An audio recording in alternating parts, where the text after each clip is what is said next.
মেক্সিকোর উত্তরাঞ্চলীয় তামাউলিপিয়াসে শহরগুলোতে hurricane beryl এবং পূর্বের মৌসুমী ঝড় আলবার্তোর কারণে অন্তত 200 কুমির ঢুকে পড়েছে। জুন মাসে আলবার্তোর প্রভাবে ব্যাপক বৃষ্টিপাতের ফলে বন্যার সৃষ্টি হয়, যা কুমিরগুলোর আবাসস্থলকে প্রভাবিত করে। স্থানীয় কর্তৃপক্ষ জানিয়েছে, বন্যার পর থেকে এখন পর্যন্ত 200টিরও বেশি কুমির শনাক্ত ও ধরা হয়েছে। প্রচণ্ড বৃষ্টির ফলে উপকূলীয় অঞ্চলগুলোর পানি বৃদ্ধি পাওয়ায় কুমিরগুলো তামাউলিপিয়াসের তাম্পিকো, সিউদাদ মাদেরো এবং আল্টামিরার মতো শহরে প্রবেশ করেছে। এই তিনটি শহর থেকে অন্তত 165টি কুমির ধরা হয়েছে। বন্যার পানি কমতে থাকায় রাস্তাঘাট ও ড্রেনগুলোর পানিতে আটকে থাকা কুমিরগুলো আরও বেশি সংখ্যায় শহরের বিভিন্ন স্থানে দেখা যেতে পারে বলে আশঙ্কা করছে স্থানীয় প্রশাসন। সাম্প্রতিককালে সামাজিক যোগাযোগ মাধ্যমে কুমির ধরা পড়ার বিভিন্ন ছবি ও ভিডিও প্রকাশিত হচ্ছে, যা সাধারণ মানুষের মধ্যে উদ্বেগ সৃষ্টি করেছে।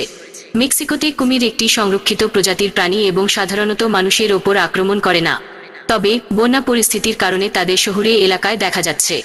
হারিকেন বেরিল প্রথমে ক্যারিবিয়ান অঞ্চলে আঘাত হানে এবং এরপর মেক্সিকোর উপকূল ও যুক্তরাষ্ট্রের টেক্সাসের দিকে অগ্রসর হয়। এই প্রাকৃতিক দুর্যোগের প্রভাবে মেক্সিকোর বেশ কিছু শহরে কুমিরের আগমন ঘটে, যা স্থানীয় বাসিন্দাদের মধ্যে আতঙ্ক সৃষ্টি করেছে। সূত্র CNN।